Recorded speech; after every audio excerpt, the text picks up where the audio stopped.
Ang hatol sa pag-aasawa. Ang orihinal na hatol sa pag-aasawa ay sunna, ngunit maaari itong maging wajib. Mubah, makruh at haram batay sa kalagayan ng bawat taong mag-aasawa. Sunna. Kinalulugdan ang pag-aasawa ng isang tao sa kalagayang siya ay may kakahayahang mag-asawa at mayroong pagnanasa ngunit hindi naman natatakot makagawa ng zina o anumang haram na gawain. Wajib.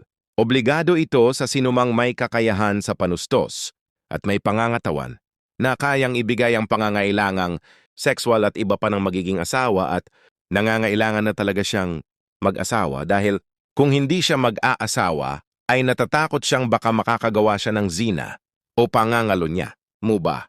Pinahihintulutan naman ito sa taong may kakayahan sa panustos at may pangangatawan na kayang ibigay ang pangangailangang sexual at iba pa ng magiging asawa ngunit hindi naman siya nangangambang makagawa ng zina dahil hindi naman malakas ang kanyang pagnanasa sa kababaihan.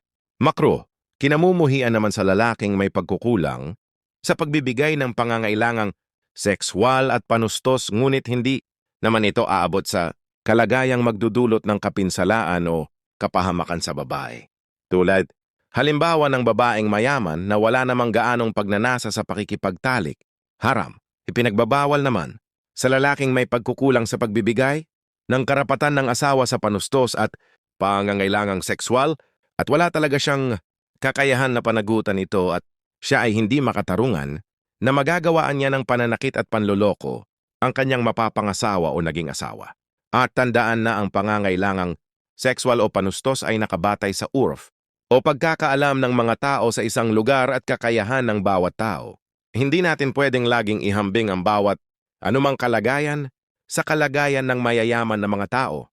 At tandaan din na hindi lang mayayaman ang pwedeng mag-asawa ng higit sa isa, bagkus kahit mahihirap ay pwedeng mag-asawa ng higit sa isa basta kaya niyang maging makatarungan at maibigay ang mga karapatan ng kanyang mga asawa at mga anak lalong-lalo na ang pagtuturo sa kanila ng mga kaalalaman na makabubuti sa kanilang relihiyon. Kapatid, kilala mo ang sarili mo kaya huwag mong ilagay ang iyong sarili sa kalagayang hindi nararapat sa iyo. Huwag mo rin ilagay sa alanganin at kapahamakan ang iyong unang pamilya dahil lamang sa sariling interes at pagnanasang kaya naman kontrolin. Wallahu a'lam.